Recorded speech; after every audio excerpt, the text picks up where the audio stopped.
Bom dia, professor. Bom dia, bom dia. Feliz aniversário, Beleza. uns anos de vida. Deus abençoe, guie, guarde, amém. Valeu, obrigado. Para vocês também aí. Tudo de bom. Ficando mais velho, né? É normal. Legal.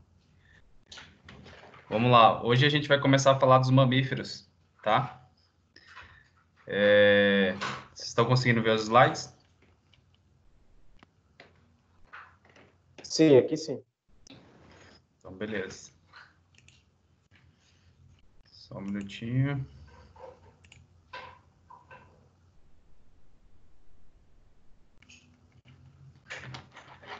Só um minutinho que tá travando aqui. Vamos lá. Então vamos lá, pessoal. Para N2, essa N2, o material vai ser cumulativo, né? Então, vai ser aquela matéria de N1, mais essa matéria de N2. Hoje a gente entra nos mamíferos. Eu vou tentar enfatizar mais os mamíferos da nossa região, né? Cerrado e Pantanal. Então, a gente tem uma variedade muito grande, mas eu vou pegar os principais grupos, certo? Hoje a gente vai falar um pouquinho dos marsupiais, né? Dessa ordem Marsupialia, e vamos falar também dos Xenartras, ok? Então, os marsupiais, eles são animais que são encontrados só na Austrália, né? Na região da Austrália e da Nova Guiné, e aqui nas Américas. No mundo todo, existe cerca de 260 espécies, e 69 dessas espécies, elas vivem aqui nas Américas, tá? Os mais comuns, os marsupiais que a gente mais ouve falar, são canguru, né? Claro, acho que é o principal de todos aí que a gente imagina. Quando pensa em um marsupial, a gente já lembra do canguru. Koala, o diabo da Tasmânia, né? São animais que não são encontrados aqui na nossa região, na América do Sul. E os mais comuns para a gente aqui são os gambás e as cuícas, tá? Bom, o mais comum de todos... Opa! O mais comum de todos é o gambá de orelha branca, tá? Que é o Didelphis albiventris. Então, esse aqui é o que está presente na nossa rotina aí, seja numa emergência, num centro de reabilitação, num centro de triagem. Comumente esse animal ele tem visitado as casas, chácara, né? Atrás de ovo, atrás de galinha. Então, esse é o mais comum. Existe também o Didelphis aurita, que é o gambá de orelha preta. Esse não é muito comum na nossa região, tá? E a cuíca, existem várias, né? Uma variedade. Eu trouxe duas aqui para vocês, só para exemplificar, que são duas que estão em risco de extinção, que é a cuíca d'água. Essa existe desde a Guatemala até o sul do Brasil, né? Norte do Uruguai. É um animal super difícil de encontrar. Eu tive oportunidade de ver uma vez só, que é esse indivíduo aqui. E a cuíca de colete, que é um animal muito comum lá na Amazônia, que também está em risco de extinção. Aspectos biológicos dos marsupiais. Então, eles apresentam uma locomoção saltatorial, né? Quando a gente pensa nisso, a gente lembra do canguru, né? Como ele se locomove. Ou também uma locomoção arborícola, que é o caso dos gambás, né? E das cuícas. São animais que eles apresentam a taxa metabólica super baixa. Então, temperatura desse animal é muito baixa, né? Chega aí a 34,4 graus a 36, né? Essa é a temperatura normal dos marsupiais, então do gambá ou da cuíca, que é um animal que constantemente vocês vão estar examinando. Lembrar que eles têm essa temperatura baixíssima, né? É importante isso para a gente não confundir com hipertermia e às vezes tentar aquecer esse animal, né, achar que ele está com a temperatura muito baixa, fala, nossa, está com 35 graus de temperatura, vamos aquecer esse animal para ele chegar aos 37. Ele não vai chegar aos 37 naturalmente, né? Não vai chegar. Essa já vai ser uma temperatura muito alta para ele, né? Então, lembrar disso. A principal característica desses animais é a presença do marsúpio, né? Então, o marsúpio é aquela bolsa, né? Uma fenda que esses animais eles têm ali no abdômen, onde os filhotes eles se mantêm amamentando até o final do desenvolvimento.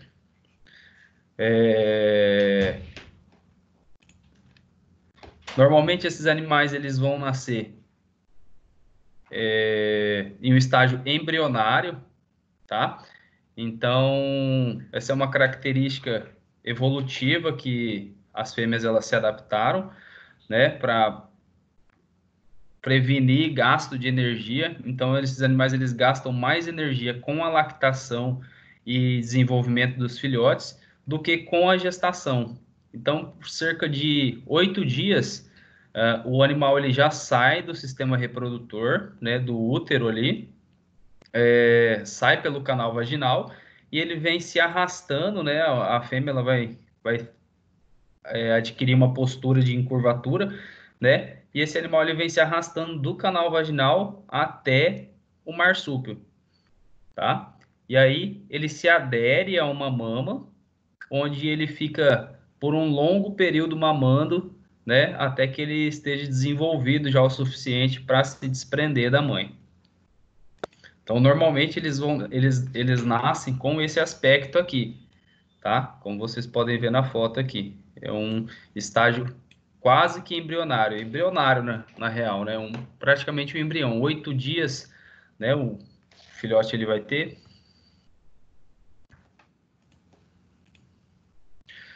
Bom, o sistema reprodutor da fêmea, ele é diferenciado dos outros mamíferos, né? Principalmente por possuir uma vagina dupla e um útero duplo, né? Vocês podem ver na foto aqui, ó, útero, 2 úteros, ovário, 2 ovários, comum, vagina, 2 vaginas, né? E aqui uma pseudovagina, que é também chamada de vagina média, por onde o filhote ele vai sair, né? Ele sai por esse seio genital aqui e se desloca até o marsúpio.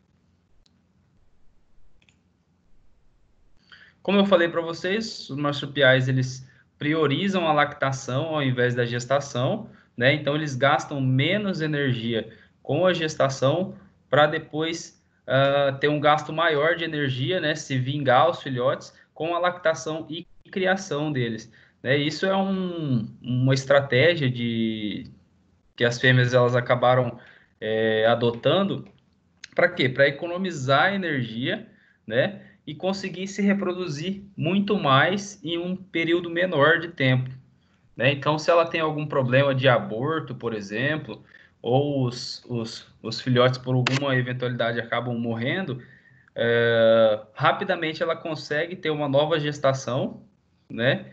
E ter uma nova produção de filhotes aí.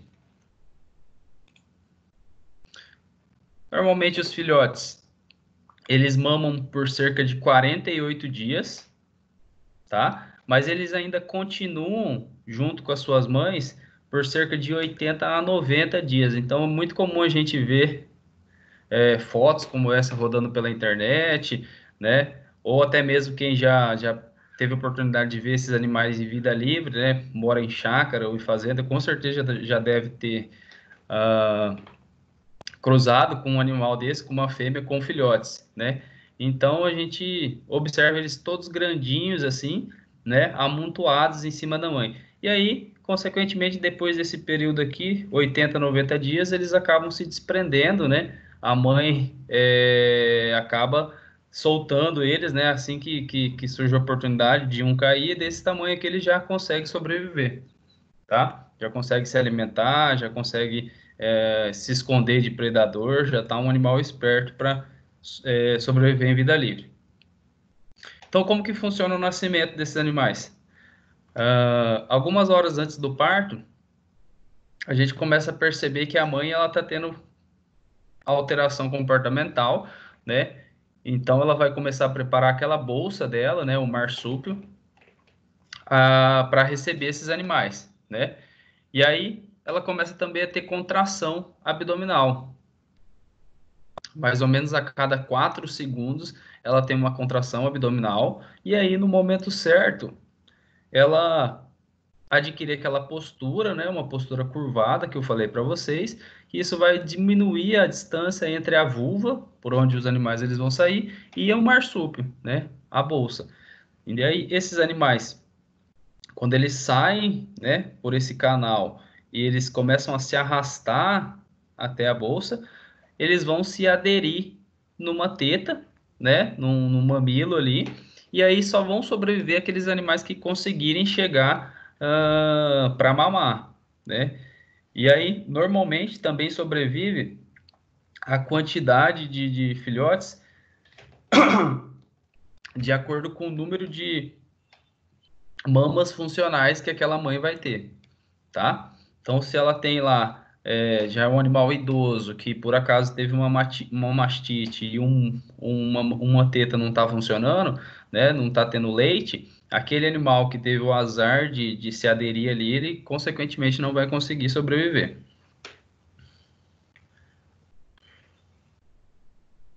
Então, até esse período aqui, os animais eles estão protegidos, a mãe vai cuidar deles, né? E não é a época de maior vulnerabilidade. A época de maior perigo para eles é justamente quando eles começam a deixar a mãe, né? Deixar a bolsa. E aí começa a passar os riscos. Vamos ver esse vídeo aqui, ó. Mostra Professor, os... qual é o Pode tempo? falar. Pode Esse- falar. Qual é o período de incubação deles dentro da mamando na teta? Quantos Eles dias? ficam 48 dias. Ah, 48 dias. Daí eles saem de dentro da teta, de dentro do. Ó, tá vendo aqui? Não, eles não vão ficar o tempo todo dentro do marsúpio. Ah, Eles vão ficar aderidos na mama ali, na teta, e eles vão mamar por cerca de 48 dias. aí depois Depois, que depois desses 48 dias, eles se alimentam de outras coisas, né? Mas eles vão andar junto com as mães nas costas aqui, ó. Tá vendo essa foto? Aham, mas por quanto Aí tempo? aqui eles ficam junto com as mães por cerca de 90 dias, de 80 a 90 dias. Entendi, Acompanham a mãe por cerca de 90 dias, entendi. tá? Mamam por cerca de 48, mas ficam com as mães até 90 dias. Tá, comendo outras Ah, coisas, não mamando mais, né? isso, aham, não mamando mais, né?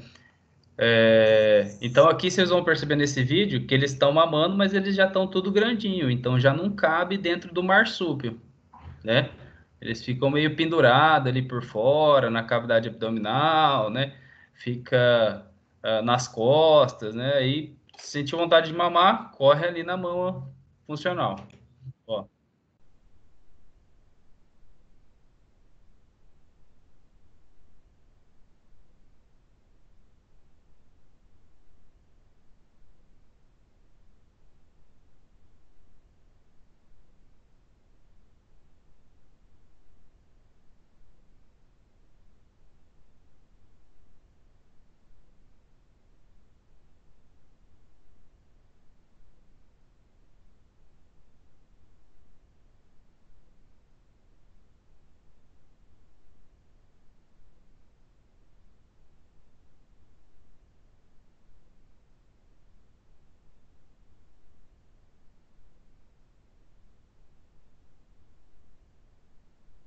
aqui tem 6 filhotes, né? No caso dessa mãe aqui. Vamos lá. Então, normalmente, a reprodução deles vai acontecer naquela época que tem maior oferta de alimento, né? Em vida livre, se a gente está falando de vida livre, né? Essa época coincide com a entrada da primavera e do verão. Então, consequentemente, aumentam as chuvas, é a época que tem a florada, tem fruto, que tem muito mais oferta de alimento, tá? A maioria dos animais, eles vão se reproduzir nessa época, tá? Então, a natureza, ela é inteligente, né? Então, ela tenta minimizar isso, fazendo com que esse nascimento ocorra lá naquele período onde vai ser muito mais fácil encontrar alimento e manter aquele nível energético que elas necessitam, tanto para a lactação quanto para a sobrevivência da própria mãe, né? A alimentação dela. E assim que termina a lactação, já inicia um novo ciclo, né? Então esse animal, essa fêmea, ela já entra no processo reprodutivo de novo, acaba acasalando, né? Gerando os filhotes. Então é muito rápido. Então o gambá, por isso que ah, a gente acaba tendo um problema, né? Por exemplo, na chácara tem muito gambá, aparece muito gambá, porque ele é um animal que ele se reproduz muito rápido, né? Ele dá uma quantidade alta de filhotes, né? E ele acaba terminando um período de lactação, ele já se reproduz novamente. Então, durante essa época da primavera e do verão, ela está sempre se reproduzindo. Com relação aos hábitos alimentares, os nossos animais daqui, ó, as cuícas e os gambá, eles são onívoros, né? Então eles vão se alimentar aí de frutos, folhas, ovo, filhote, carniça. Então o que eles encontrarem, né? Eles são onívoros generalistas. Então o que eles acabarem encontrando aí pelo meio do caminho, eles vão se alimentar, né? Não tem essa dificuldade de alimentação. Tá? Mas no mundo existem marsupiais que são insetívoros, que são herbívoros, que se alimentam de néctar, que se alimentam só de frutos, né? Então tem uma variedade muito grande. No caso, quando esse animal está em cativeiro, a gente vai tentar dar o alimento para ele o mais parecido com o que ele encontraria na natureza, né? Então, se a gente tiver a oportunidade até de coletar frutos nativos para fornecer para esse animal, principalmente para os filhotes, né? Se a gente pensa em fazer um trabalho de reabilitação, devolver esses animais para a natureza, é importante que a gente forneça os alimentos que ele vai encontrar, né? Então, frutos nativos. Importante ter uma equipe para fazer essa coleta, né? Para já ir apresentando esses frutos. Por quê? Porque se eu dou para ele só alimento que ele não vai encontrar na natureza, consequentemente ele vai ter um pouquinho mais de dificuldade quando ele voltar, né? Quando ele estiver numa idade legal. Se eu dou só banana e mamão, ele não vai encontrar esses frutos facilmente na natureza, né? Então eu tenho que estar fornecendo o que eles possivelmente possam encontrar.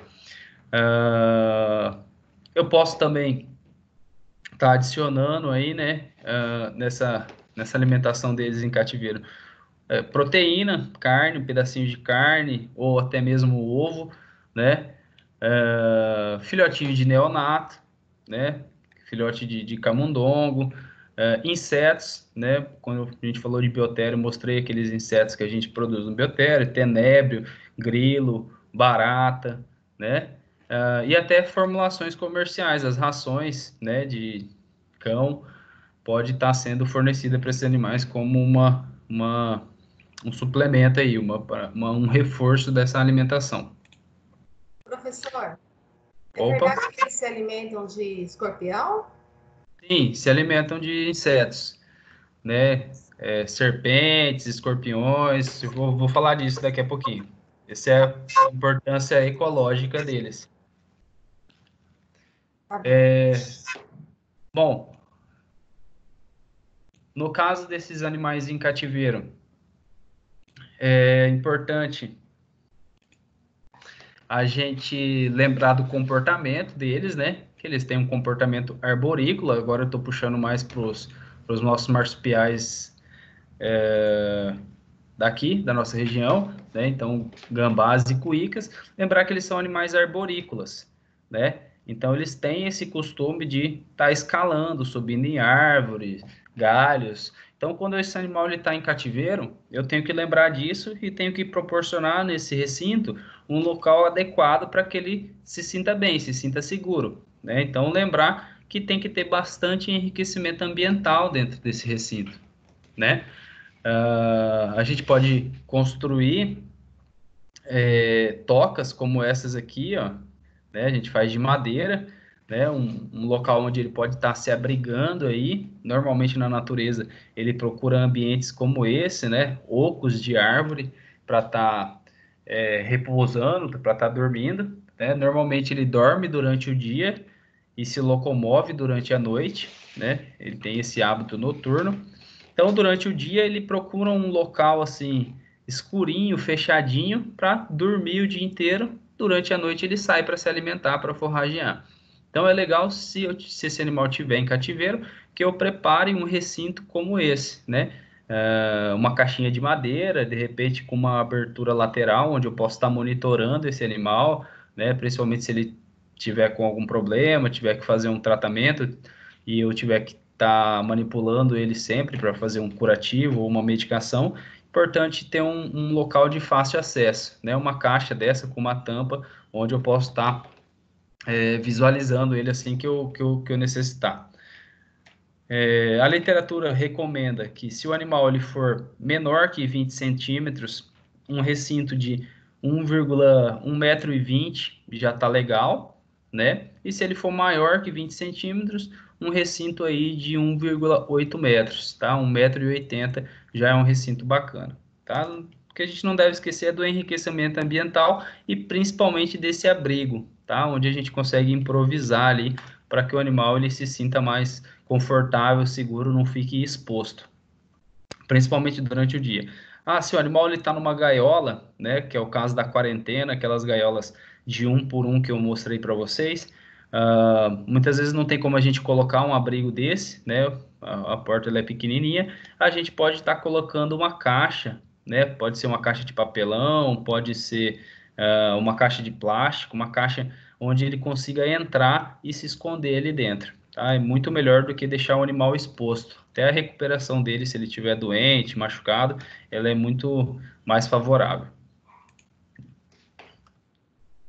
Aqui alguns exemplos, né, desses abrigos que a gente pode estar utilizando aí, não só para gambá, mas pode estar utilizando aí para aves ou primatas, né? Então tem uma série de animais que a gente pode estar utilizando esses abrigos aqui, essas caixas de madeira. Elas são relativamente fáceis de fazer, né? E também não são caras para mandar um marceneiro fazer, então é muito importante a gente ter abrigos como esse para estar proporcionando segurança, né?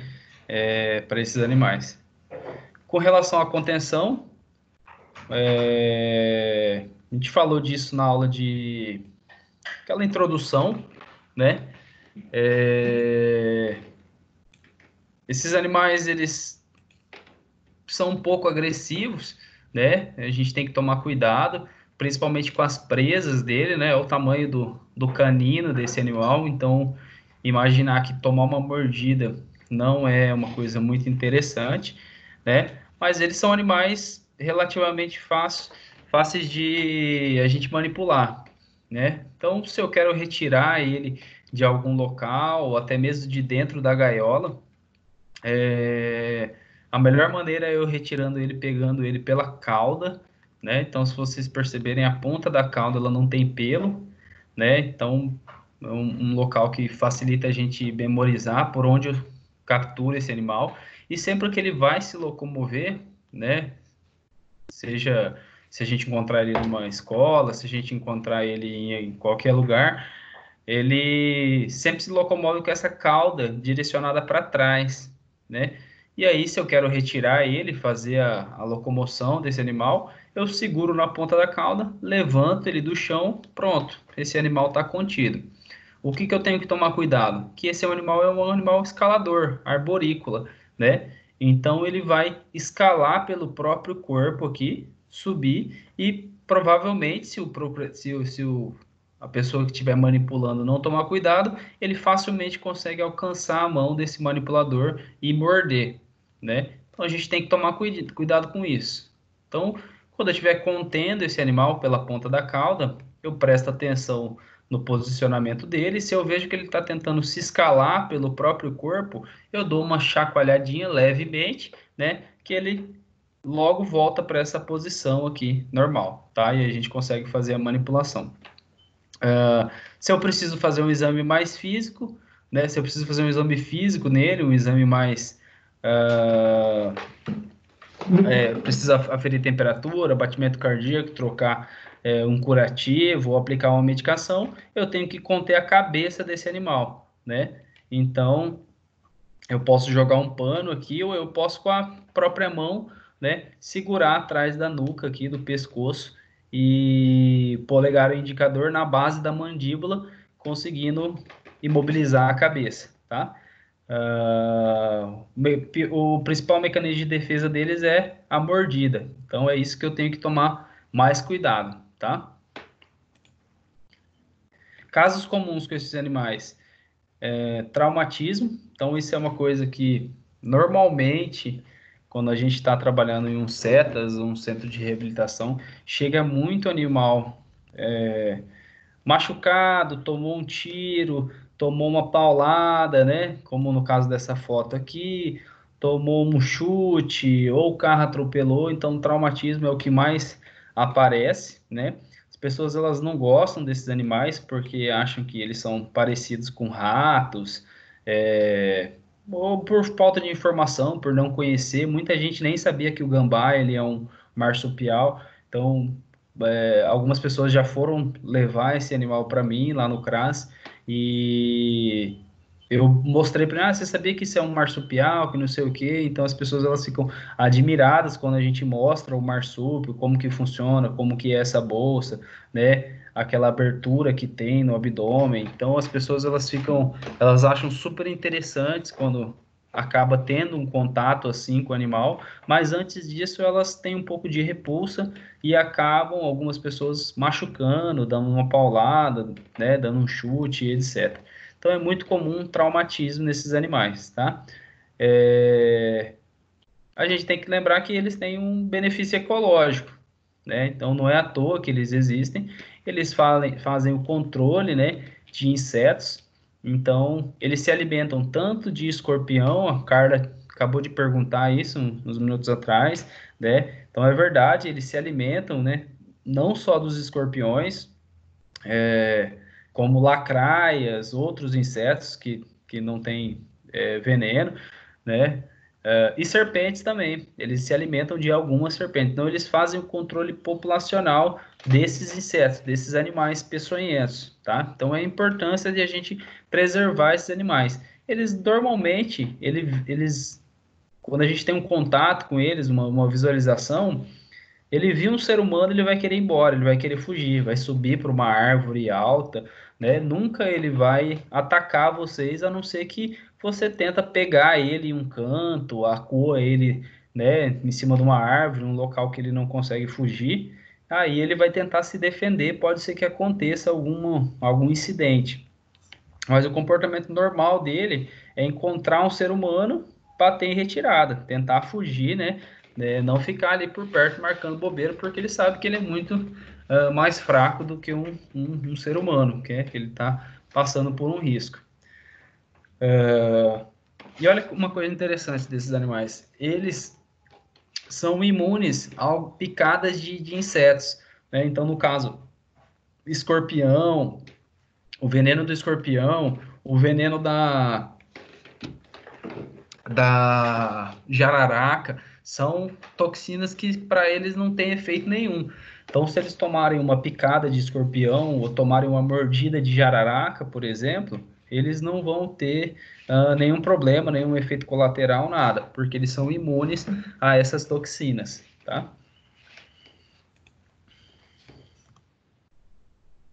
Outra coisa muito comum é o atropelamento, né? Então, muito animal atropelado, né? Eu sempre vejo gambá atropelado quando eu vou para a chácara, né? Então, ele é um animal noturno que está sempre se locomovendo. Quando ele vai atravessar uma rodovia que ele tá passando um carro e esse tá com o farol alto, né, o farol na luz, ele acaba ficando parado no meio da rodovia porque ele fica cego, né, com aquela luz muito alta e, consequentemente, às vezes a pessoa não vê, né, não prestou atenção, acaba atropelando esse bicho. Quando ele chega vivo, né, é um caso de emergência, então se um animal chegar atropelado num centro de reabilitação, numa clínica que vocês estiverem atendendo, eu já atendi gambá em clínica, então a pessoa atropelou, não sabia o que fazer, levou para uma clínica convencional, né, que tratava de pequenos animais, e ali a gente faz a estabilização do animal, né? Então, a primeira coisa é entrar com analgésico, o animal vai estar com muita dor, né? A gente observar se ele não está com dificuldade respiratória, se ele tiver, é importante colocar no oxigênio.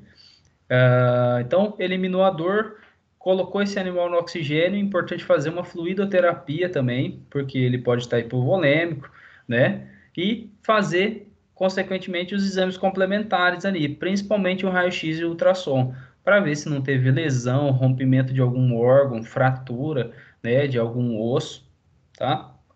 E, consequentemente, também fazer um tratamento de suporte, né? Observar quais são os sinais que o animal está apresentando, né? Se ele está consciente ou não, e tentar minimizar isso da melhor forma possível. É muito comum a gente encontrar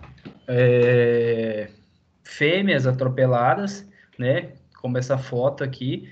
Então, a mãe ela foi atropelada, porém, os filhotes que estavam no marsúpio, eles ainda estão vivos, né? Às vezes o carro passou por cima da cabeça, matou a mãe, mas os filhotes eles ainda estão vivos. E aí as pessoas acabam recolhendo, colocando numa caixinha de papelão, né? E levando para o centro de reabilitação, onde esses filhotes eles vão estar sendo cuidados um a um ali, amamentados, né? Até estarem aptos a voltar para a natureza. Então, aqui para vocês terem uma ideia, tem 2, 4, 6, 8, 10, 12, 14 filhotes, né? Provavelmente é de mais de uma mãe, né? Onde foi fazendo, montando esse lote, né? De animais filhotes que sobreviveram para posteriormente serem devolvidos à natureza. Quantos filhotes pode ter uma fêmea, professor? Até 8. Até 8 filhotes. Depende das mamas funcionais que ela tiver, né? Certo. Outra coisa muito comum, ataque, né, de cães. Então, como esses animais, eles... Desculpa. Como esses animais, eles estão sempre indo no galinheiro, atrás de ovo, atrás de pintinho, consequentemente, a chácara sempre tem um cachorro, né? E aí esses cachorros acabam machucando esses animais, né? Eu tenho uns cachorros que eles já mataram vários gambás, né? Até fico chateado, mas volta e meia eu vou lá na chácara, putz, os cachorros pegaram uns gambás aí. Então é comum isso, né? Sempre acontece, mas muito acontece também de sobreviver, né? E quando tiver um ataque para o cachorro, né? A gente recebeu esse animal, entrar também com analgésico, né? Avaliar aquela ferida, né? Se é uma ferida muito grande, se está contaminado ou não, avaliar o melhor antibiótico para a gente utilizar, né? Se for uma lesão de pele, só a gente entra com uma cefalexina, né? Se tiver contaminado, já é um tratamento legal ali que consegue resolver aquele problema, uma cefalexina por 7 dias. Fazer a limpeza da lesão, né, e o curativo. Então a gente faz a tricotomia dela, faz toda aquela limpeza, né, lava com água e sabão, seca bem sequinha, né, passa uma pomada, avalia se tem que fazer uma sutura ou não. E aí aquele curativo ele tem que ser trocado diariamente, né, até mesmo para a ferida ela cicatrizar, né, a gente conseguir avaliar ela, ver se ela está num processo de cicatrização legal ou não. Importante a gente fazer alguns exames, né, para avaliar o estado de saúde daquele animal, né? Então eu gostava de coletar sangue, fazer um hemograma de todos os animais para até para a gente ter um parâmetro de normalidade, né? E raio-x, ultrassom, exames bioquímicos, exames complementares também são importantes para a gente estar vendo como que tá as condições desse animal, tá? Então esse é um caso bastante comum, né, na clínica. A gente vai falar um pouquinho sobre doenças. Oi? Para fazer exame de imagem, a gente precisa sedar? Se fizer a pessoa tipo, conseguir fazer uma contenção física boa, daí não precisa, tá? Se for um ultrassom também, principalmente ultrassom, que é fácil você conter ele, né? Segurou a cabeça ali, segurou as patas, a gente consegue rodar um ultrassom. Aí é tranquilo. Já o exame de raio-x, dependendo da posição que você quer, aí a gente acaba sedando esse animal. Tá bom. Vai avaliar uma fratura de fêmur, vai avaliar alguma coisa onde a manipulação ali está sendo difícil, aí é mais interessante a gente sedar ele, tá? Normalmente para sedar, eu utilizava ou o Zoletil, que é uma droga fácil, né? De ser utilizada, tem a dose certinha lá, ou até mesmo a ketamina com midazolam. É um protocolo legal, assim, seguro, onde o animal ele não aprofunda muito, você consegue fazer o procedimento que você precisa, né? Até coletar um sangue, fazer um raio-x, avaliar melhor, fazer o curativo. Às vezes você está sozinho, né? Não tem alguém para te auxiliar ali. O importante é sempre ter alguém para te ajudar na contenção, ou um tratador, um auxiliar de veterinário, ou até outro veterinário, né? Para trabalhar em dois, fica muito mais fácil, claro. Mas às vezes você está sozinho, né? Precisa mexer nesse animal, está no seu plantão lá, é um final de semana, e aí você tem que trocar o curativo. É importante dar uma sedadinha nele, né? Pega ele no pulsar, seda ele, faz uma ketamina e midazolam intramuscular, cerca de 10 minutinhos ele já vai estar dormindo já, né? Ele vai ter caído. Você manipula ele, né? Faz todo o procedimento que você precisa. Cerca de 40 minutos, uma hora depois, ele já está acordando. Então, um protocolo super seguro, né? Eu gostava bastante de usar a ketamina com midazolam. E o Zoletil também, só que o Zoletil ele acaba sendo uma droga mais cara, né? Então, não compensa muito, né? O volume que a gente vai usar é muito baixo. Geralmente você faz a mistura, né, do líquido com pó, do Zoletil, e aí você tem que armazenar na geladeira, só que você tem um tempo para usar, né? Então a gente tem que pensar em tudo isso, porque às vezes usa um frasco de Zoletil, dilui lá um frasco, dilui um frasco de Zoletil. Aí eu mantenho essa medicação na geladeira. Se eu não usar ela por um determinado tempo, eu acabo perdendo essa medicação. E essa medicação ela é bem cara. Se eu não me engano, um frasco de Zoletil de 50 tá na faixa de uns R$ 200, R$ 250. Então é uma medicação cara, né? A gente tem que saber usar. A gente vai falar um pouquinho das doenças mais comuns. Semana que vem eu vou passar um trabalho para vocês, tá? E aí vocês vão fazer esses trabalhos e me mandar, vai estar valendo como aula parcial, beleza? Um outro grupo de animais que eu quero falar para vocês hoje são os xenartras. Esse grupo, quem pertence a esse grupo são os tamanduás, tá? Os tatus e as preguiças. A gente vai dar mais ênfase nos tamanduás e nos tatus, porque são animais aqui da nossa região, que é comum a gente encontrar. Já as preguiças, elas são mais comuns lá no bioma amazônico e também região de Mata Atlântica, então não tem aqui no Cerrado e no Pantanal, tá? Mas é um animal super legal também, posso estar trazendo algumas fotos, comentando alguma coisa, mas hoje a gente vai falar mais dos tamanduás e dos tatus.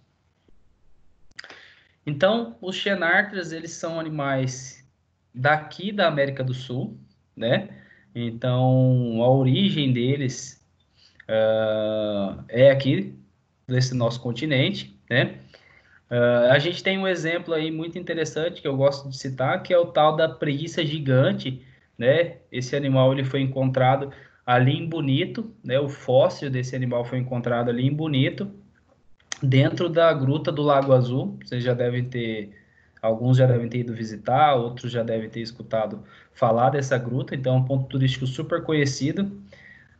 E aí, mergulhadores estavam lá explorando essa gruta, encontraram o fóssil de uma preguiça gigante, né? Então, essa preguiça gigante, ela existiu, né, há alguns milhões de anos atrás, aqui no nosso hemisfério. E assim que os seres humanos eles começaram a chegar no nosso continente, né, que eles migraram lá da África, começaram, os primeiros hominídeos começaram a se deslocar, né, nos continentes. Quando eles chegaram na América do Norte, vieram chegando, descendo aqui para a América do Sul, eles encontraram essa megafauna que existiam, e eles acabaram disseminando, né, extinguindo essa espécie, né? Era uma espécie super legal que existia, a preguiça gigante que existia aqui no nosso continente. Oi, pode falar? Nunca foi encontrado outra, sempre foi só essa única Então, preguiça? só encontraram esse fóssil até hoje. Nunca, até que eu saiba, não encontraram outra. Aqui no Mato Grosso do Sul, não. No continente eu já não sei te dizer. Mas aqui no continente, no Mato Grosso do Sul, eu sei dessa que estava no Museu do Rio de Janeiro, né? O fóssil estava lá no Rio de Janeiro, e aí quando teve aquele incêndio, né, ano retrasado, não sei se vocês lembram do museu, a gente acabou perdendo esse fóssil junto com tudo que tinha encontrado, né? Então ficou para a história, assim. Mas, assim, tem um documentário bem legal que chama O Poema Imperfeito. Posso passar para vocês depois o link. Que esse documentário ele explica que essa megafauna que hoje existe lá na África hoje a gente tem animal de 5 toneladas, elefante, né, girafa, que é um animal muito grande, rinoceronte, hipopótamo. Então, esses animais maiores, eles são chamados de megafauna. E hoje a gente, até pouco tempo atrás, eu mesmo, né, imaginava que essa megafauna só existia ali na África, né? Imaginei que sempre só existiu ali na África. E aí, nesse documentário, ele mostra pra gente que a megafauna, esses animais gigantes, eles existiam por todo o planeta, por todos os continentes. Mas assim que os hominídeos... Desculpa. Assim que os hominídeos eles começaram a se espalhar pelo planeta, eles acabavam, onde eles chegavam, eles extinguiam a espécie que existia ali, né? Então, por conta da caça, né, eles tinham que se alimentar e tal, eles acabavam matando esses animais, e como é um animal que, consequentemente, a reprodução dele é muito demorada, né? A gente pode comparar aí, animais pequenos, eles se reproduzem muito rápido, enquanto um animal grande, o período de gestação dele é muito demorado, né? Então, eles acabam demorando muito para se reproduzir. E aí eles não acompanham esse processo, acabam entrando em extinção, né? Então, isso aconteceu com quase todo o planeta. E ali na África ainda tem poucos animais dessa megafauna, porque os animais eles conseguiram se adaptar e perceber que o ser humano ele é um animal perigoso, né? Então, chegava um ser humano próximo, né, um aborígene da época, eles já conseguiam se deslocar e fugir. Então, eles tiveram esse meio de adaptação. Nos outros continentes, não deu tempo de ocorrer isso. Então, por isso que foi extinto, né, todas essas megafaunas.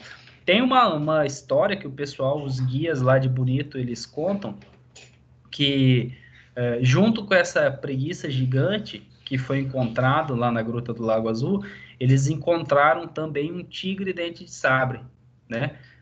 Até fiquei de pesquisar isso para ver se conferia. Eu lembro que uma vez eu fui para lá, o guia me contou essa história, né? Eu fiquei curioso, acabei esquecendo de pesquisar, mas eu quero ver se é verdade essa história de ser um... Ele até brincou, ele falou que era um tigre dente de sabre predando, né, essa preguiça. Né? Daí eu não sei se é verdade ou não, mas a preguiça é verdade. A preguiça o pessoal encontrou lá mesmo, tá? Aqui, esse aqui é o fóssil dela, né? Que estava lá no Museu do Rio de Janeiro, né? E aqui na Gruta do Lago Azul, quando eles estavam fazendo a exploração, né? E encontraram esses fósseis. Então, com relação aos tamanduás, existem 3 tipos de tamanduás, tá? O tamanduá bandeira, o tamanduá mirim e o tamanduá-aí. A gente vai falar de cada um deles.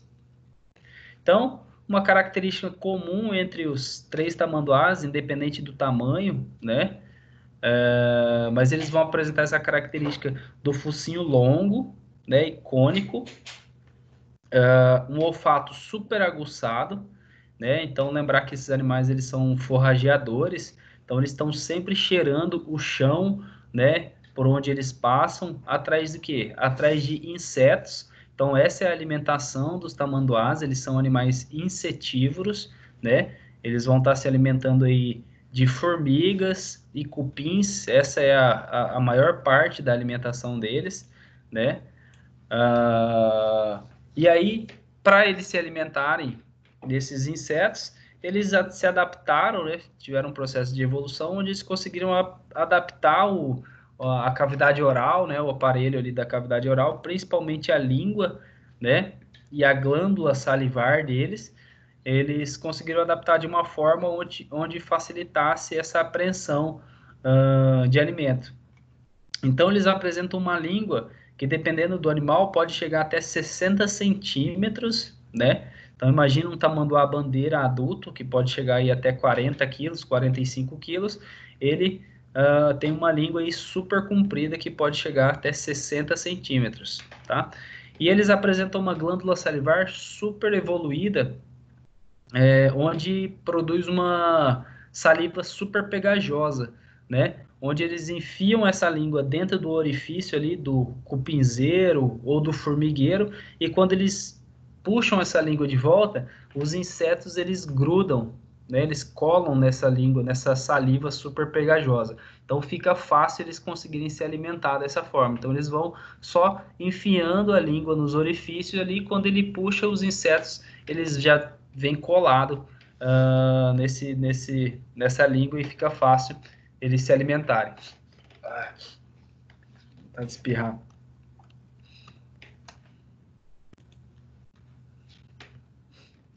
Em vida livre, então, o que eles vão se alimentar? Eles basicamente vão se alimentar de insetos, né? Então é comum a gente ver, principalmente quando você vai para Aquidauana,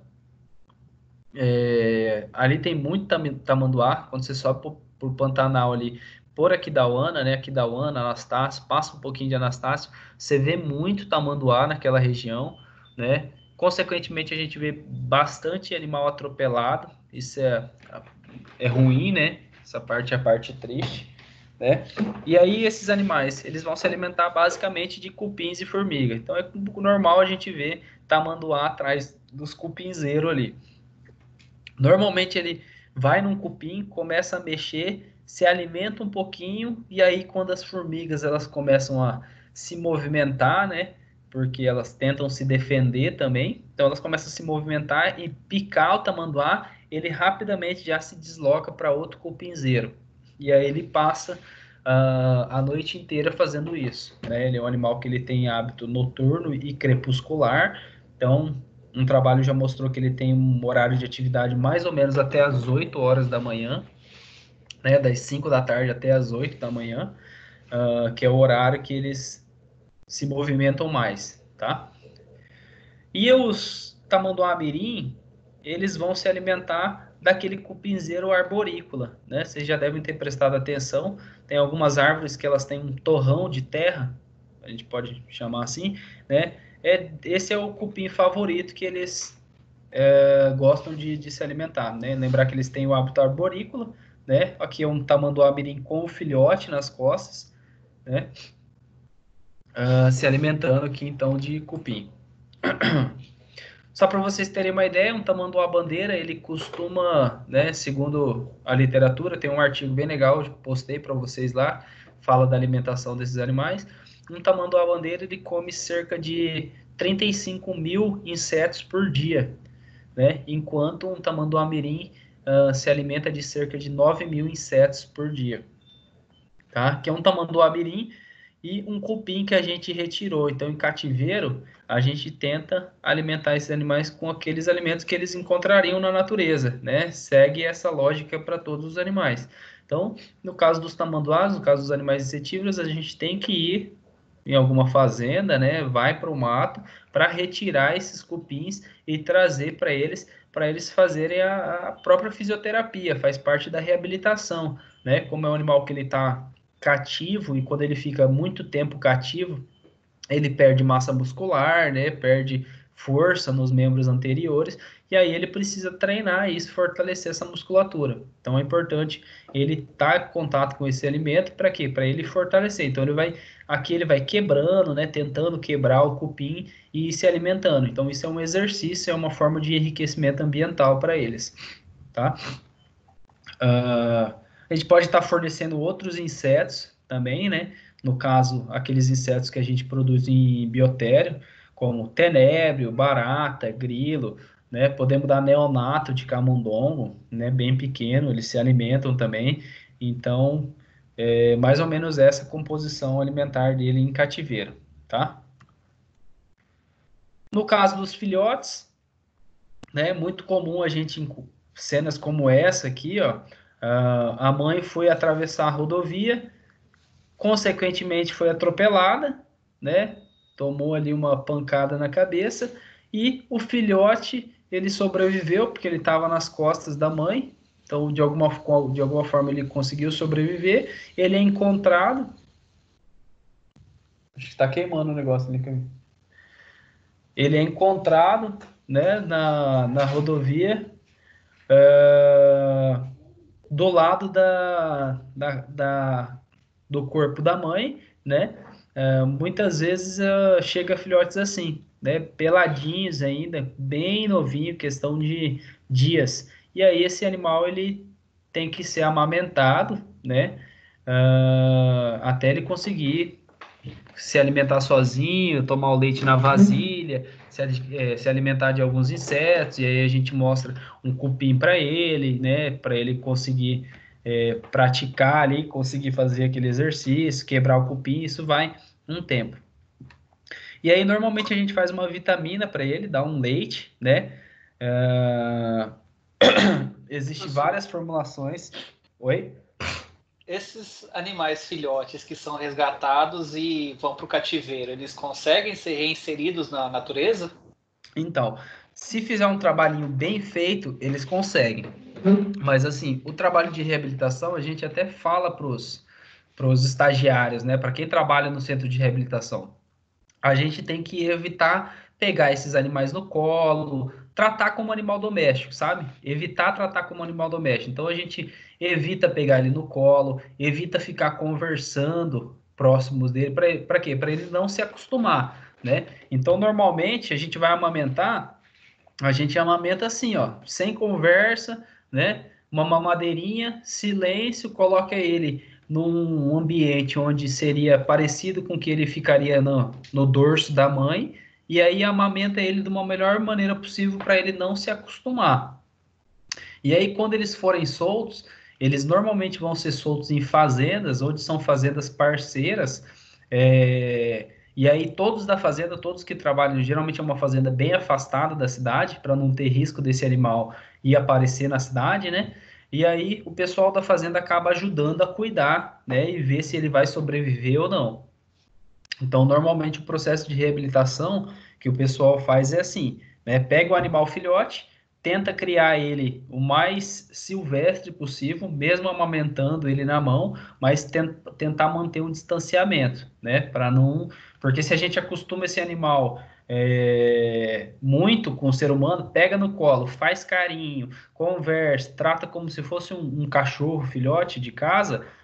Consequentemente, esse animal vai ficar muito apegado ao ser humano e quando ele voltar para a natureza, a chance dele morrer vai ser muito alta, né? Porque ele vai estar muito acostumado com a alimentação naquela hora certa, né? Vai ver um ser humano, vai achar que não tem problema e aí vai chegar lá naquele ser humano e aí pode ter algum atrito, né? O ser humano pode ficar com medo e dar um tiro, matar, sei lá. Então tem que prestar atenção sempre nesses pontos, né? E essa parte de ser o ponto de soltura ser uma fazenda parceira ajuda muito também. Por quê? Porque a própria peãozada da fazenda, que já vai estar instruída sobre esse processo de reabilitação, eles vão ajudar, né? Vão cuidar, vão avisar, ó, Igual muitas vezes já aconteceu, ó, aquele tamanduá que vocês soltaram, ele tá muito aqui perto de casa, né, não tá legal, não tá comendo, não sei o quê. Aí a gente vai lá, busca o animal, faz outro tratamento com ele, né, dá uma levantada nele, estimula a alimentação, depois tenta soltar, mas sempre nessas regiões assim, sempre uma fazenda parceira, isso ajuda muito, tá? Então, no caso da vitamina, né, que a gente dá um leite para esses animais, né, para esses filhotes, geralmente a gente faz uma vitamina, tem várias formulações, a gente tem alguns trabalhos, alguns artigos publicados com relação a isso, então tem várias formulações. Uma formulação que eu utilizava, né, é essa aqui, eu acho que ela dá super certo, né? Eu falo isso por experiência própria. Quem me passou essa formulação aqui foi um cara que ele já criou mais de 25 tamanduá filhote, né? Então, assim, era muito fácil para ele, né? O cara tinha muita experiência, então ele desenvolveu essa alimentação aqui. Ele teve bastante sucesso com o desenvolvimento desses animais. E ele usava o quê? Ele usava o leite zero lactose, né? Batia, era 1 litro de leite para um ovo cru, uma beterraba pequena, uma porção de ração de gato. A ração de gato ela é boa por causa da taurina, né? A taurina ela estimula o desenvolvimento desses animais. Cerca de 100 gramas, 150 gramas de ração de gato, uma banana e polivitamínico. A gente usava o sulfato de ferro, mas pode ser usado um polivitamínico, né? Tem o Nutrifull PET, tem vários polivitamínicos que a gente acabava inserindo, né? Bate tudo isso no liquidificador e dá na mamadeira para esses animais, né? Então ele tem uma aceitação boa. A primeira mamada dele na mamadeira é dificultoso, tanto para o tratador quanto para o filhote, né? Ele não vai conseguir mamar na mamadeira muito fácil, né? E mesmo ele pequenininho, filhotinho, as garras dele, né? As unhas, elas já são bem afiadas, então tem que tomar cuidado com isso, porque o beliscão dele ali pode machucar, né?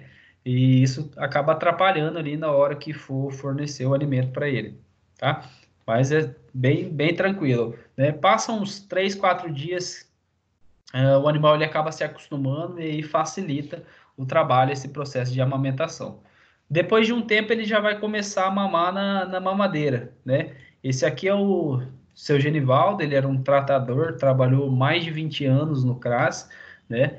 Então, ele tem uma experiência muito boa em cuidar de filhotes, então ele que ficava responsável pelos filhotes, né, de tamanduá. E ele, desde a época que ele começou a trabalhar com isso, ele tentou várias receitas ali, e muitas delas não deram certo, até que ele encontrou essa formulação, e aí todos os filhotes que ele cuidava vingavam muito bem. Era difícil um filhote morrer, por desnutrição com essa alimentação. Então era uma alimentação que eu particularmente gostava bastante. E aí, depois de um tempo que eles estão mamando na mamadeira, eles, né, você coloca um potinho ali e eles começam a se alimentar, tomar sozinho, né, se alimentar sozinho desse leite, né. E aí, junto com isso, você começa a colocar pequenos cupins ali, né, que a gente retira lá na natureza, para eles irem se acostumando, se alimentando dos insetos ali. Instintivamente, ele vai reconhecer esse alimento e vai ter facilidade para se alimentar, tá? Ó, então aqui ele tomando um leite, né? Vamos ver se a gente consegue ver a língua dele.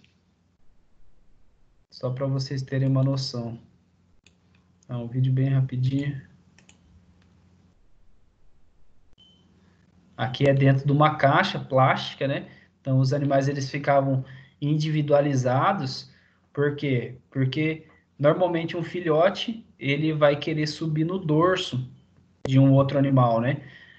No caso, simulando a mãe. Então, se eu coloco vários filhotes juntos dentro de uma caixa, os menores vão subir em cima dos maiores, né? E às vezes aquele que está maiorzinho não está tão forte, né? Ele acaba se sobrecarregando ali com aquela carga, né? Então, por isso que a gente individualizava eles em caixas. Para retirar os cupins, o que a gente precisa saber? a gente tem que saber que o cupim, quando a gente vê um cupinzeiro, igual essa foto aqui, ó, tem um tamanduá-bandeira se alimentando, a gente vê um cupim assim na fazenda, a gente olha, opa, vou lá tirar um cupim. A gente tem que saber o quê? Que o cupim está aparecendo ali apenas 1/3 do que ele está para dentro, tá? Então, imagine esse cupim aqui. Isso aqui que a gente vê é 1/3 do tamanho total dele. Então, quando a gente vai retirar um cupim, a gente retira, ó, o cupim que está só a cabecinha para fora, tá? Só um pedacinho ali, né? Imagina, tem que imaginar sempre ter isso na imaginação, ter isso na cabeça, que ele vai estar 1/3 para fora. Então, imagina, um cupinzeiro desse aqui, impossível a gente retirar, né? Um outro maior assim também, ó, igual esse aqui atrás, dificilmente a gente vai conseguir. O cupim é muito pesado para a gente conseguir retirar e pôr na caminhonete, né? E aí tem uma maneira que a gente vai cavando em volta, né? Então eu faço uma vala, geralmente tem um lado certo para a gente ir cavando, até para ficar mais fácil, né? Que é desse no sentido anti-horário, vou dizer assim. E aí eu cavo ali e o cupim vai sair redondinho, tá?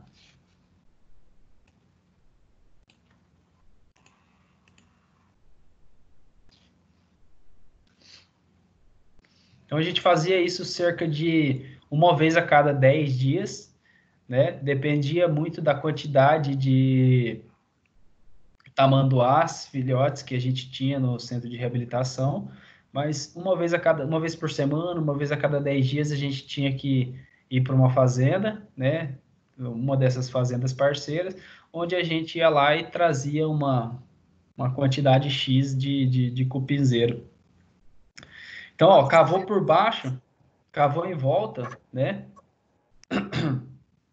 Professor, Fica mais. para dentro que ele fica? Ele fica 1/3 para fora. Nossa. Então, ó, tá vendo ali só a cabecinha do tamanho do cupinzeiro para fora? Tá vendo o vídeo? Tô vendo. Então, ó, você vai ver o tamanho que ele vai sair. Olha lá.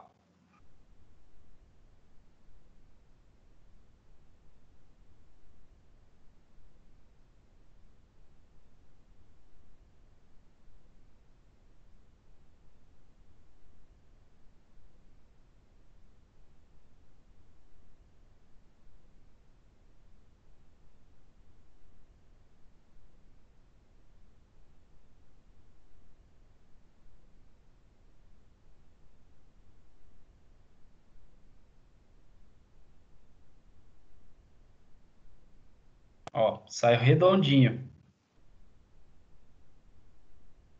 tá? Então é assim que a gente retira. Cava em volta, quando tira ele, ele sai redondinho assim. Então imagina, esse é um cupinzinho pequenininho. Lembra como estava no começo, só a cabecinha dele para fora? Imagina se eu for tirar um grandão desse aqui, né? Então é impossível praticamente retirar na mão, tá? Bom, como eu falei para vocês, esse animal ele tem um hábito noturno, né? Então, por volta das 5 da tarde, mais ou menos, ele começa a se movimentar, forragear, né?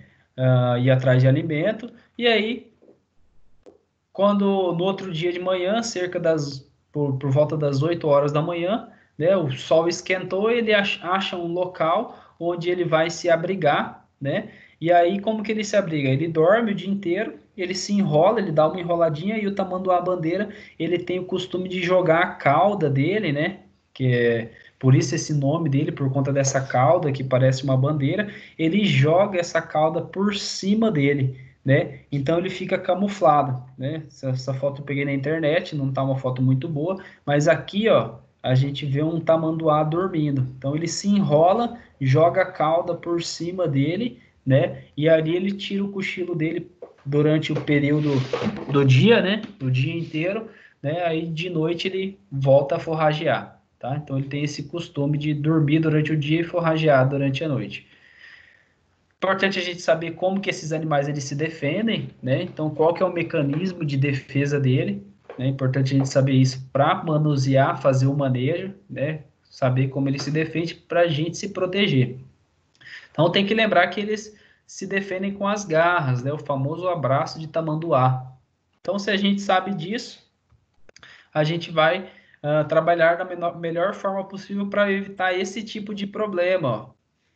O cara encontrou um tamanduá, dormindo provavelmente, foi lá manipular o animal e acabou tendo um acidente, né? Esse é um animal muito forte, né? Que a gente dificilmente vai conseguir fazer com que ele solte assim que ele agarre de verdade, né? E aí as garras, isso aqui é uma garra de tamanduá bandeira, né? Imagina isso aqui fincada na perna de uma pessoa, né? Eu vi as fotos desse vídeo, da imagem desse cara, então machucou feio, né? A sorte dele é que não pegou uma veia, uma artéria ali, senão com certeza esse cara tinha vindo a óbito. Então é importante a gente saber como ele se defende para a gente fazer a contenção dele, né? Então normalmente a gente utiliza um cambão, né?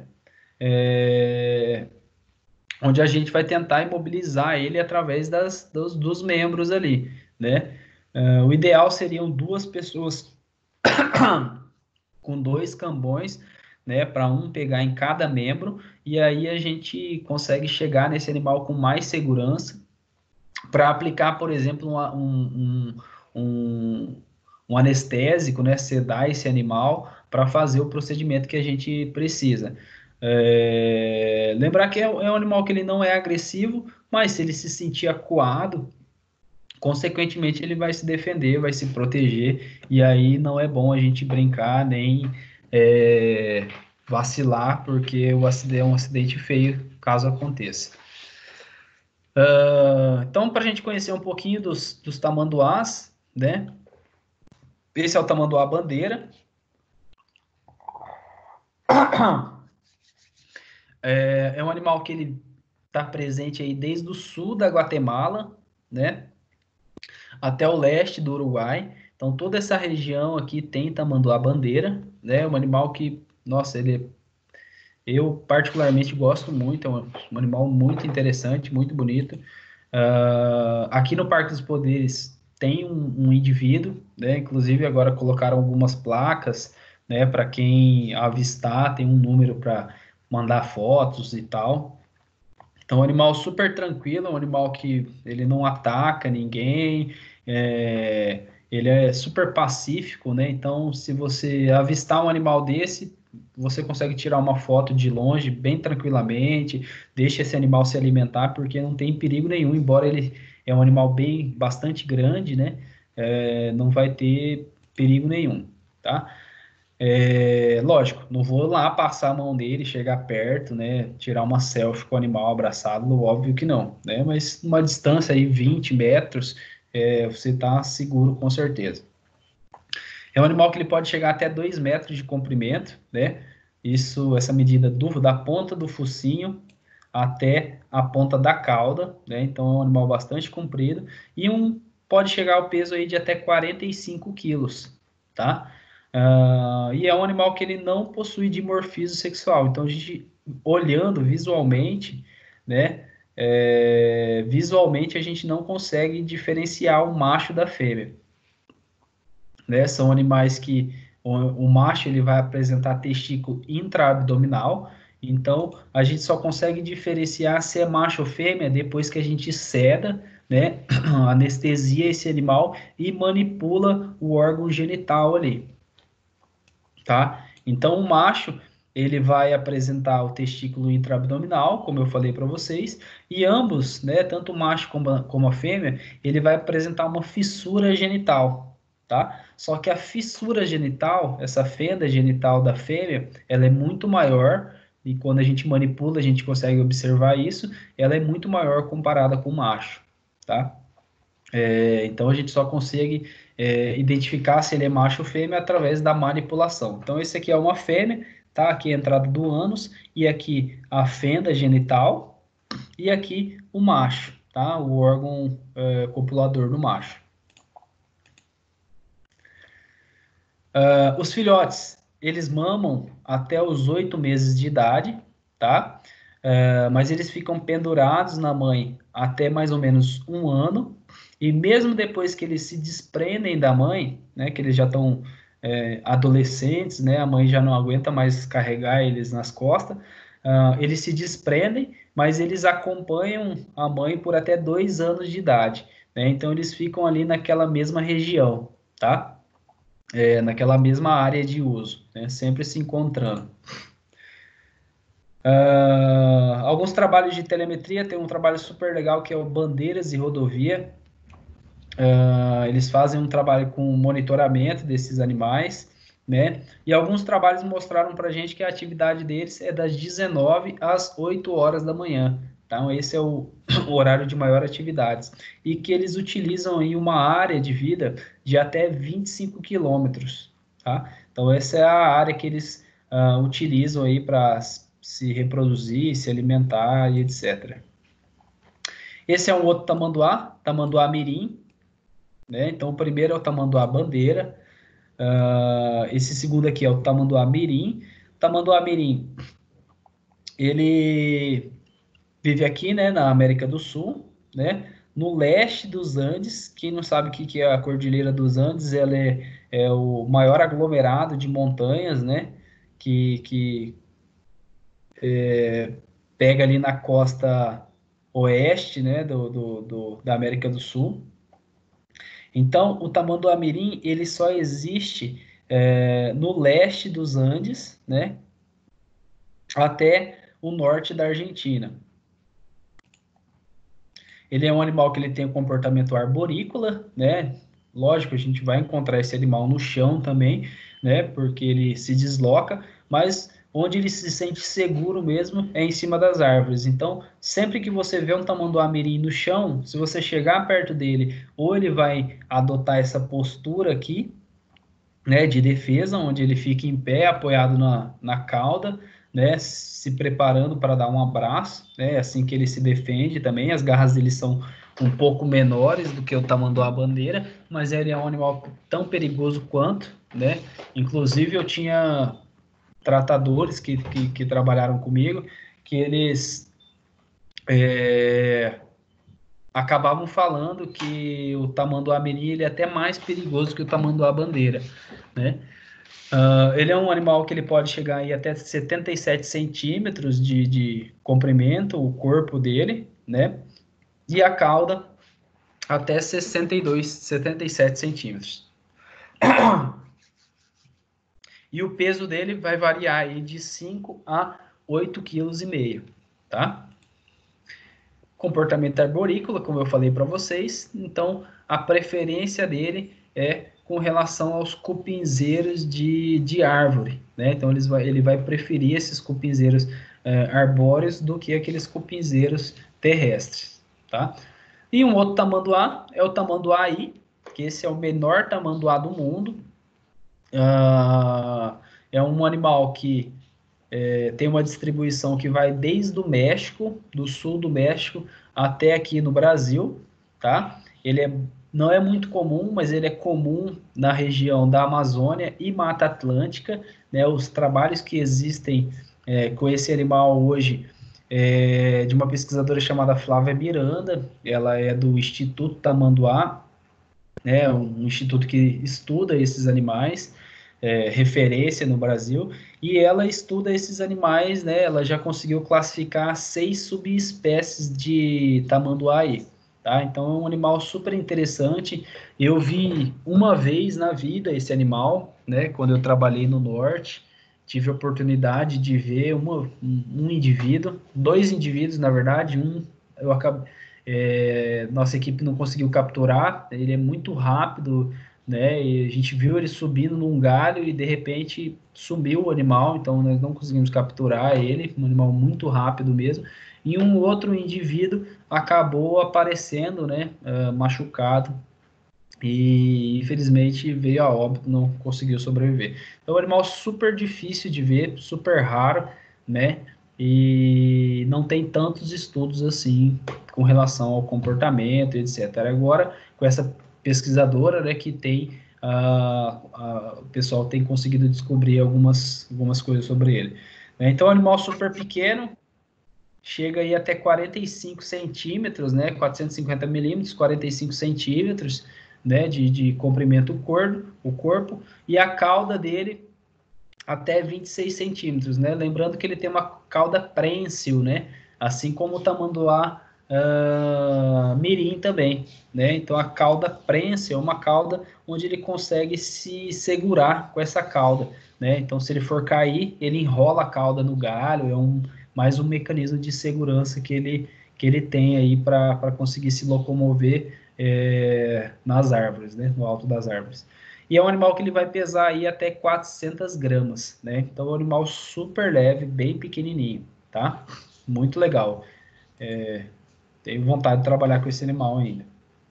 Insetívoro também, né? Então ele vai se alimentar aí de insetos, né? E cupins que ele for encontrando no galho das árvores, tá? Casos comuns, trauma, né? Então, quando a gente trabalha em centro de reabilitação, isso é muito comum. Eu gosto de mostrar esse exemplo aqui, né? Um tamanduá mirim que ele foi atropelado e ele fraturou o húmero esquerdo, radiúna direito e o olecranon. Então ele fraturou os dois membros, né? E como a gente sabe que esse animal é um animal arborícola, ele precisa desses membros para escalar as árvores e também para quebrar os cupins ali, né? Atrás de alimento. Ele, consequentemente, não conseguiria sobreviver sem esses membros, né? Então a chance dele era muito baixa. Porém, né? Se for feito um procedimento adequado, a gente consegue dar uma sobrevida, consegue dar uma chance para esse animal. Então, esse animal ele foi operado, né? Foi colocado placas, pinos, cerclagens, né? Nos dois membros. E aí ele passou por um processo de reabilitação, né, onde ele fez um treinamento. Esse processo de reabilitação é um processo demorado, né? Às vezes demora 2 meses, às vezes demora 4, às vezes demora 6, às vezes demora mais de 1 ano. Então depende muito de cada animal, como ele responde ao tratamento, como está sendo feito esse processo de reabilitação, né? Os exercícios, a fisioterapia, o fortalecimento, ganho de massa muscular, alimentação. Então são vários parâmetros que a gente tem que imaginar. E tem que fazer, né? Nós tivemos uma aula sobre isso. Então, esse processo ele é bem demorado. Consequentemente, depois de um tempo, esse animal ele já estava fazendo a fisioterapia, né? Então, a gente trazia cupins para ele se alimentar, né? E conseguir fazer todo esse processo de fortalecimento e ganho de massa muscular, tá? Então, esse é um caso bem legal que eu gosto de estar mostrando, né? Que foi um sucesso, uma coisa bem interessante. Status de conservação desse animal, então ele está declinando, né?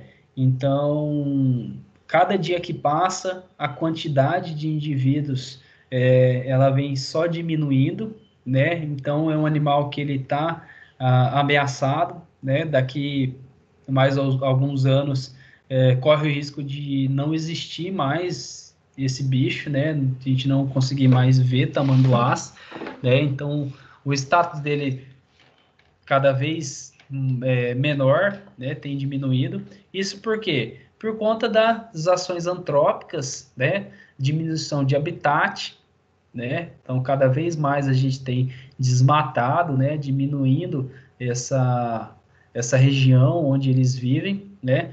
Por conta de desmatamento, queimadas, né? Seja queimada acidental ou proposital, né? A gente tem...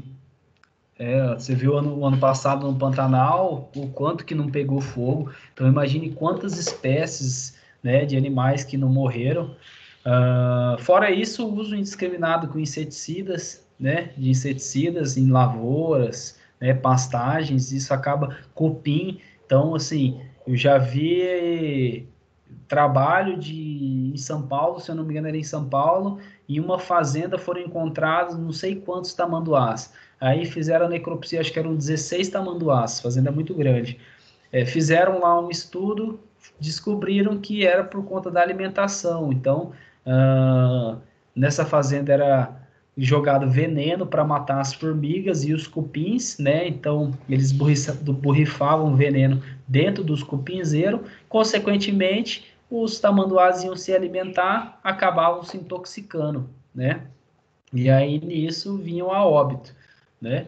Então, por isso que cada vez mais o status conservacionista desse animal tem diminuído, né? E a gente corre o risco de, em alguns anos, não ver mais esses animais. Então, a gente tem que começar a pensar nesses pontos, né? O que a gente poderia fazer para ajustar isso e tentar conservar essa espécie, né? E animais atropelados, então, quando você sobe daqui para Corumbá, duvido subir daqui para Corumbá e não ver um tamanduá atropelado, né? Qualquer época do ano você encontra um animal ali. Então,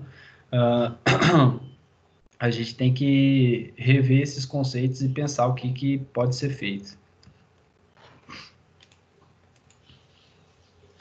Bom, em cativeiro,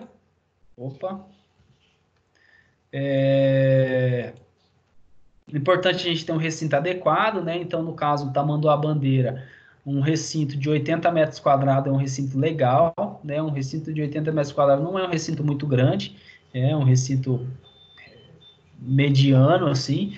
Importante ter vegetação, né? Para ele se esconder, o famoso enriquecimento ambiental, né? Para esse animal se distrair, se sentir seguro. É importante ter uma área de cambiamento. A área de cambiamento é aquela área onde eu consigo prender o animal, né? E entrar para fazer a limpeza, colocar enriquecimento, fazer o que eu precisar ali dentro daquele recinto. Então, eu prendo esse animal nessa região, né, nessa área de cambiamento,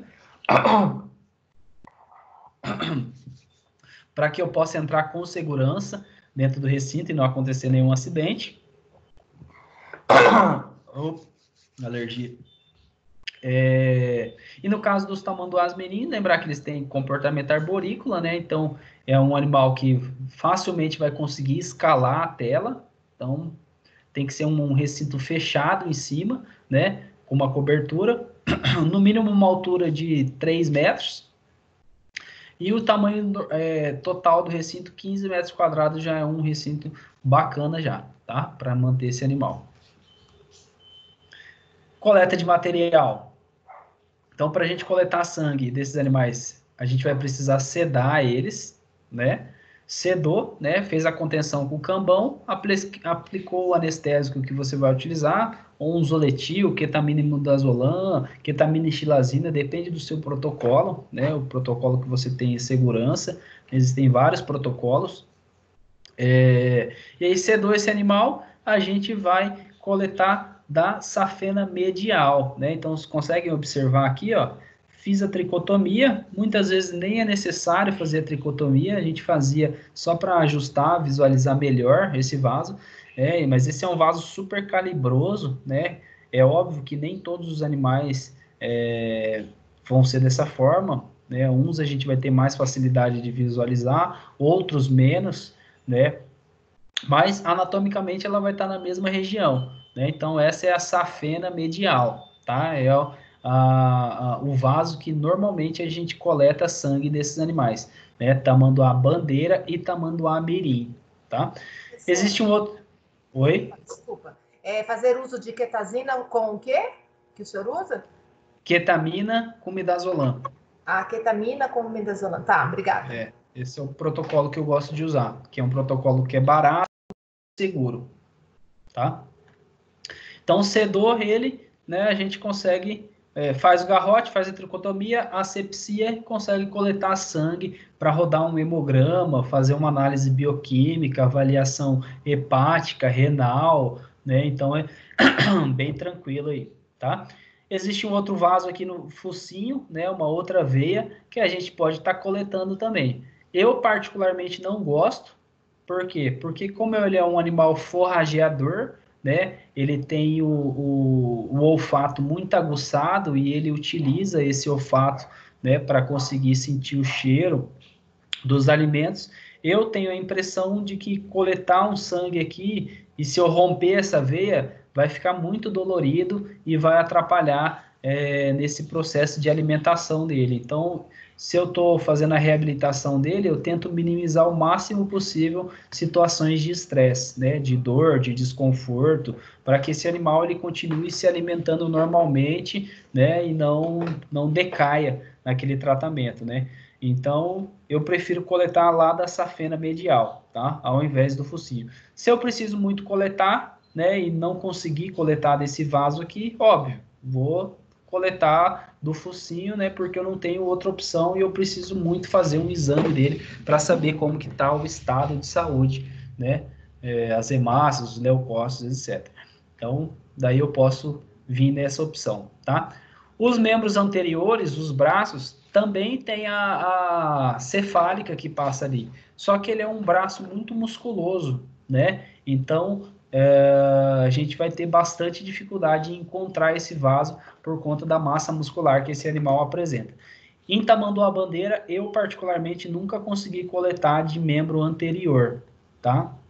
Já tamanduá-mirim, eu já coletei, porque ele é musculoso, mas ele tem menos musculatura do que um tamanduá-bandeira, tá? Ah, professor, mas e a jugular? A jugular dá para coletar? Eu, particularmente, também nunca coletei de jugular. Por quê? Porque ele tem aquela glândula. Lembra aquela glândula super desenvolvida? É a glândula salivar dele, né? Para produzir aquela saliva pegajosa. E ela fica bem nessa região do pescoço. Então, eu acredito que ela dificulta a gente visualizar ou sentir a jugular, né? Então, eu nunca consegui, né? Nunca tentei, na verdade, eu tentei sentir ou visualizar, como eu nunca visualizei ela, fiz a tricotomia, eu acabei não querendo arriscar, até porque a cefálica medial ela é muito fácil ali, né? Então a gente não tem dificuldade, então vou lá na mais fácil, que é para cumprir o objetivo que a gente precisa, né? Que é coletar esse sangue.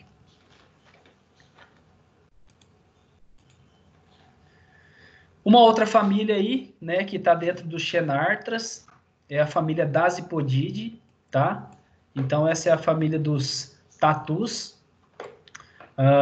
Os tatus, eles são animais que tiveram origem lá na América do Norte e migraram para a América do Sul, tá? Então, é um animal que eu particularmente acho super interessante, gosto bastante, é um animal diferente. E esse é um animal que ele possui um neocórtex pequeno, né? Então a gente brinca que é um animal que não é tão inteligente comparado a outros animais, comparado ao golfinho, ao cachorro, etc., né? É um animal que ele não tem o sistema nervoso dele cerebral tão desenvolvido, né? A capacidade de raciocínio dele, mas ele tem o cérebro olfativo super desenvolvido. Lembrar que esse é um animal forrageador também, então ele se alimenta ali de insetos, né? Ele tem um comportamento onívoro, né? Então ele vai se alimentar de tudo que ele encontra. Ele encontra esses alimentos através do cheiro, né? Através do olfato. A visão dele é pouco desenvolvida comparado com o olfato, tá?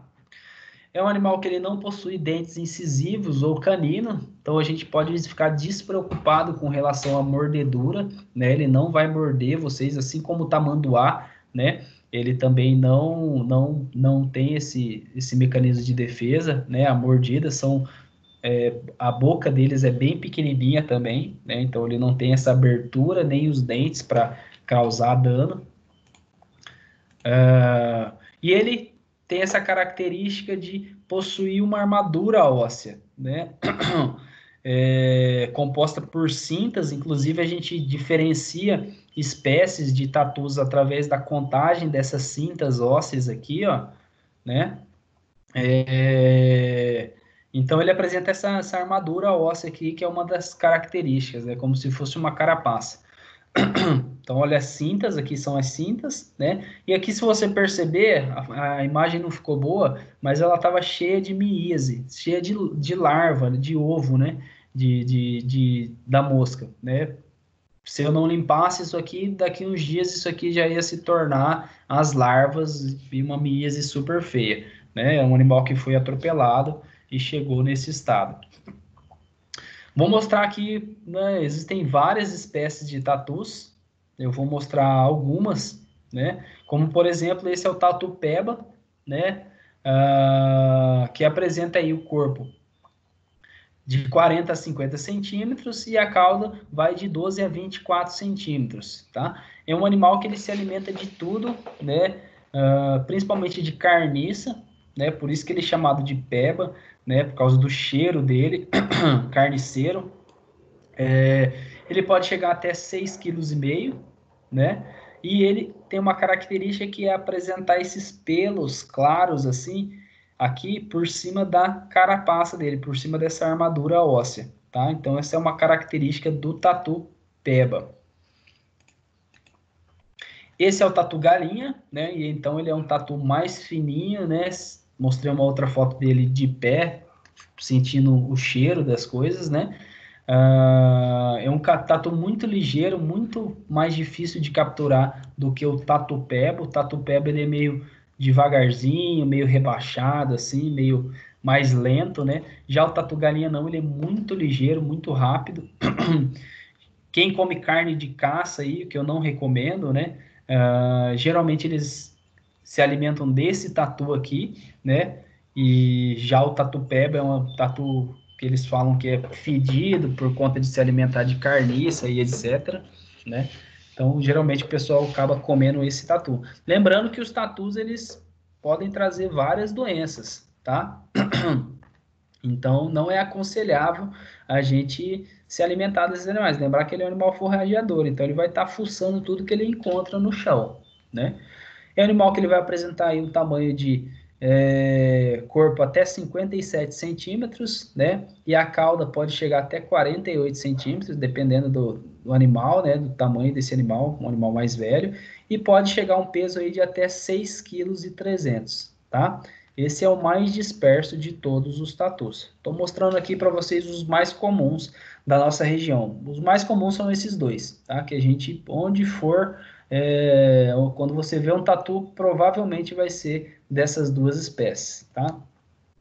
E o mais diferente de todos, né? O maior tatu que existe é o tatu canastra, né? Que é um tatu que pode chegar aí até 60 quilos, né? E é um tatu, então, muito grande, raríssimo de se encontrar.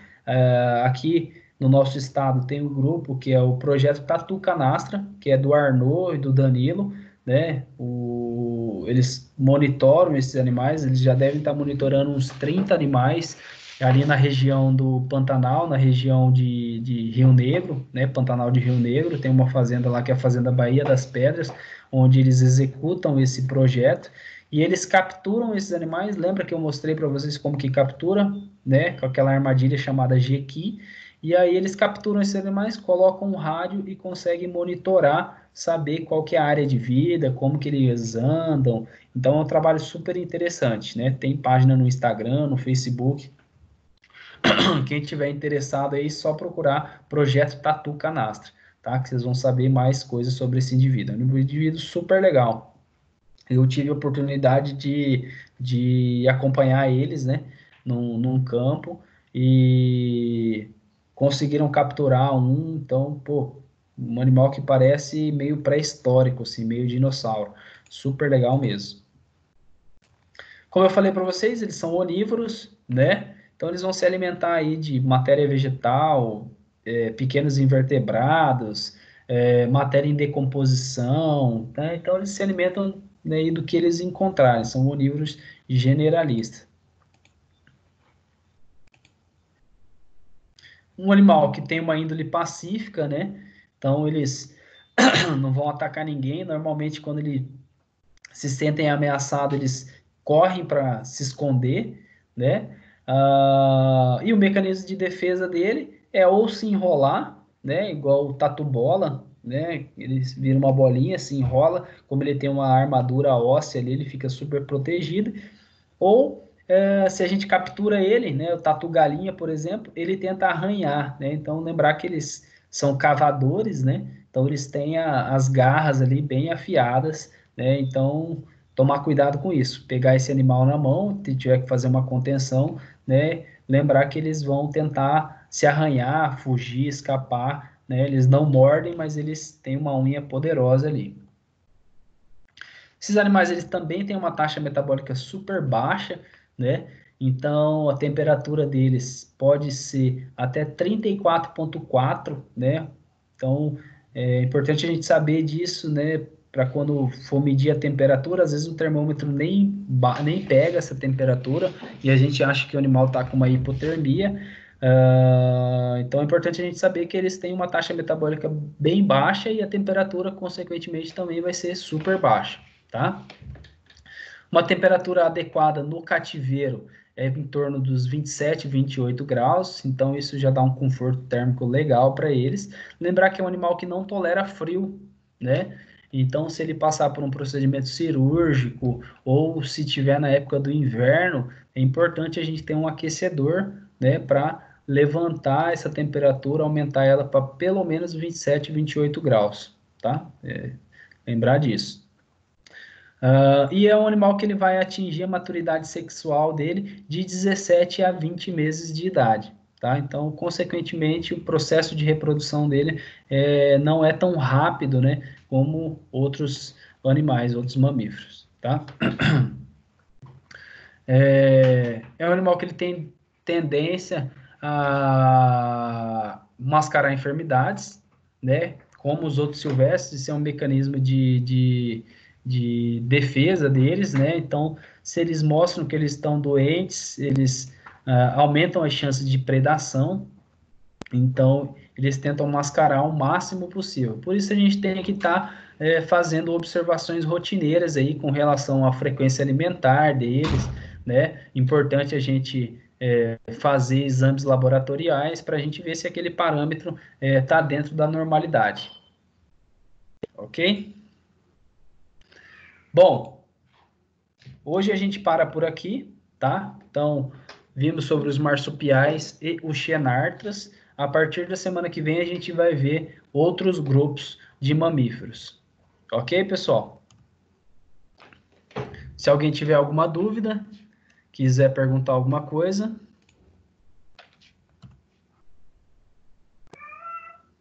Professor, você podia botar um slide onde se mostrava uns 3 slides atrás?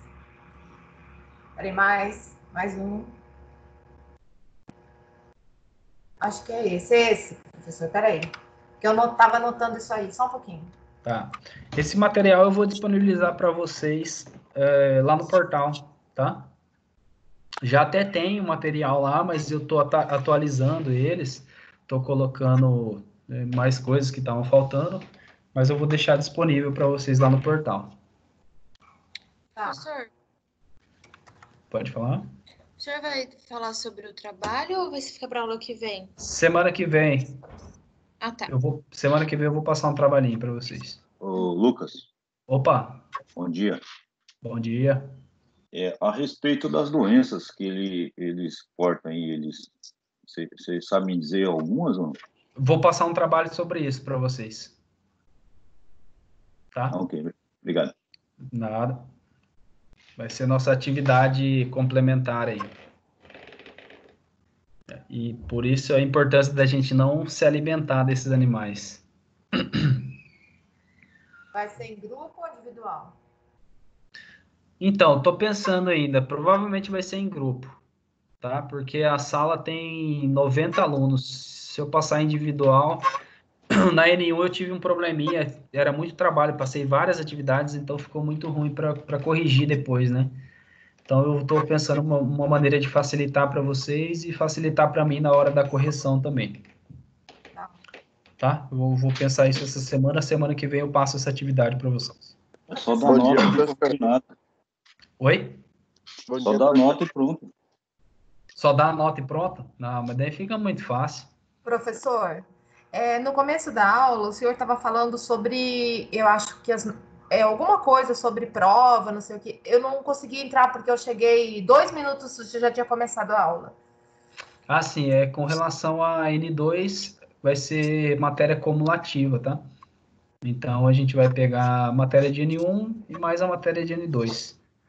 Então, vai cair répteis, aves, mamíferos.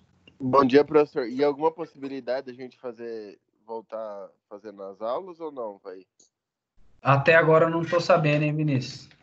Nada. Até agora ninguém me falou nada. Eles não sabem, mas não tem como a gente passar um direcionamento para vocês, assim. Não sei exatamente se a gente volta esse semestre. Porque daqui 4 semanas já seria a prova de vocês, né? A N2. Então, não sei se vai dar tempo. Porque até agora não estão falando nada sobre isso. Mas a gente vai dar um jeito de recuperar essas aulas práticas, né? De alguma forma a gente vai ter que refazer. Tá? Mesmo que seja no semestre que vem, né, professor? Mesmo que seja no semestre que vem, isso, exato. Beleza, professor. Falou, bom dia. Falou. Mais alguma dúvida, pessoal? Não, pode ir. Então tá liberado, boa semana para vocês. Ó, quer assistir mais aula, ela quer assistir mais aula.